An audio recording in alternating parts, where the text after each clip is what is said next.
that we're going to make. I try to find a slide to show you the type of structural steel deficiencies that we're dealing with.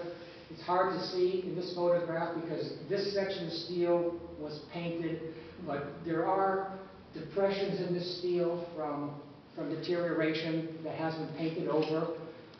It doesn't really affect the safety of the bridge. However, we want to take care of these kind of issues during this rehabilitation project, and that's why we're going to repair any of these what we call structural steel deficiencies, which is basically localized areas of section loss on the steel. The paint, obviously, the paint is it's not doing its job. The paint system has failed. This is the original paint system on the bridge. It's 57 years old. We will be sandblasting, cleaning, and painting this bridge under this contract. And just, you know, it's likely that the paint here, the paint systems that they used back in the late 50s was all lead-based. And obviously we know today that lead-based paint is a hazard. And the way we clean and paint bridges today is we do 100% containment. They'll actually cocoon this bridge, at least the substructure.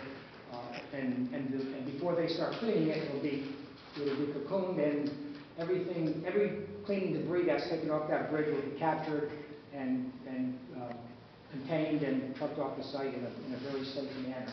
So there's no danger to the environment or to the safety of the public in the vicinity of the bridge while they're doing this cleaning and painting. Picture of the fender system. This is the original fender system. Again, it's 57 years old. It suffers from age-related deterioration, and it'll be replaced. This is a conceptual. This is a concept of what we're thinking about as to how we're going to replace the fender system. On the left side is the existing fender system, which is the standard that was used back then. It consists of timber piles that are driven maybe just 30 feet into the sand, and then they have horizontal rails that basically provide a measure to guide vessels through the bridge, through the channel, through the bridge. What we're proposing, and this will have to be submitted to the U.S. Coast Guard and reviewed and commented on and approved by them before we can actually go with it, is we're going to take the fender system and we're going to make it an integral part of the pier stems. These piers have what we call a plinth, or just a solid piece of concrete from the bottom of the footing to several feet above the high water mark. And we're going to take advantage of that massive concrete, and we're going to attach our new fender system to it. One of the advantages is it's a lot less expensive. It's cheaper than putting in a fender system the old way, and it's actually a much cleaner fender system, and it serves the same purpose. The purpose there is to guide vessels through the navigation channel under the bridge. I mentioned earlier the navigation lights. The navigation lights, I believe they were replaced in the 1980s rehabilitation, but again, that was 27 years ago. They're not working. So we will be replacing the navigation lights pretty much in time. Like I said, there's 8 navigation lights. 2 are suspended from the bridge over the center line of the channel.